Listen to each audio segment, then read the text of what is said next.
All right, thanks for tuning into Leading Forecast. And tell you what, we haven't done one of these in a long time, and just a busy schedule this week. We done the synopsis show Monday night, which was a fun time, and hopefully you got to tune into that. And then just all kinds of good stuff today. Got to have lunch with Chicago Windler from Channel 13 here, so that was a great time as well. And but let's go on over to the weather, and really nothing too major to talk about. We do have a system now off the East Coast that's moving up to the Northeast here. We also have another system coming across the Midwest, bringing some much needed rain to that area. And here's Ophelia out here, and we'll talk about him or her or the hurricane, if you will, here in just a little bit.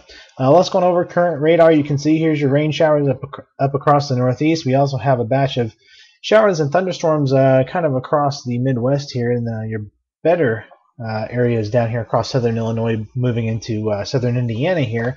In fact, we can kind of go in a little closer on all these, and here's a batch here, and there's a few scattered showers out through here, and then more of a conglomeration of rain out across the Northeast.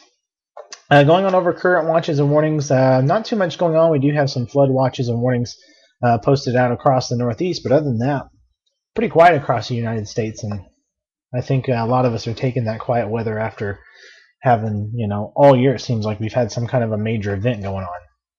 Severe thunderstorms, nothing going on for today, tomorrow, or the next day. No organized severe thunderstorms expected here. We may have a few reports of some gusty winds across the nation. We'll talk about that. Here's this big low. This is a cutoff low, and it's just been what we call retrograding, which is usually your lows will come across the country and kind of come up like this, but this one's been setting out here and just like moving, everywhere.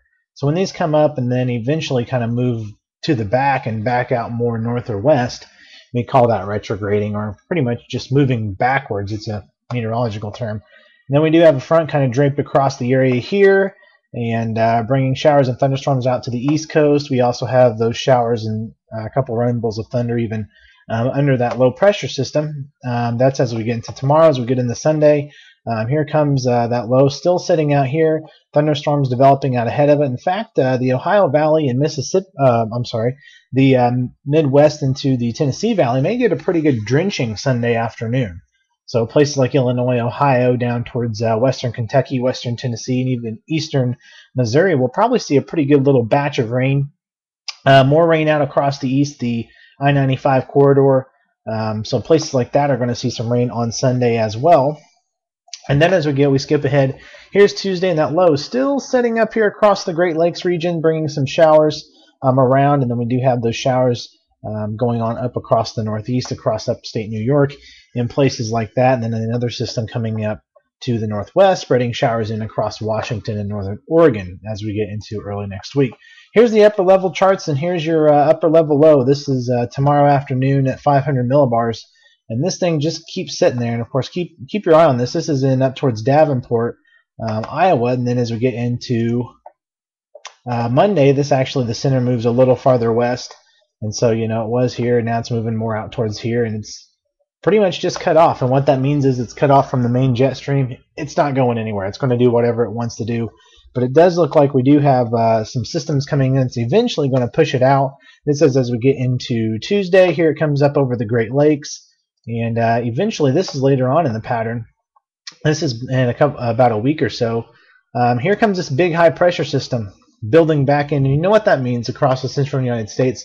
We're going to see hot air come back in again. So, places all out through here are going to get more hot air once again. So I tell you what, though, I was looking at the GFS here, the latest 0Z, and all those storm chasers out there. Watch out! There's some troughs coming through that could potentially end up being severe producers. We'll just have to wait and see. That's really far out, and I know people are going to be, oh, you're wish casting. Well, if you say that, you're right. I am. I'm hoping for it. So, anywho, and then I guess it's still tropical storm Ophelia sitting out here. Right now, the position is 16.0 north, 54.5 west. And this one's going out to the fishes. I'm going to make a really quick northward turn here once it gets just north of Puerto Rico, and that one's going to go out. The only people that'll have to watch out for that are the people on Bermuda. So, anyway, that's really all I have. We're pretty quiet, and other than just some showers across the nation. So that's all I have for the day. Have a great weekend. Till next time, Swift Lead forecaster Joseph Cooper. You can view this on SwiftChaseTeam.com or thedailyforecast.net.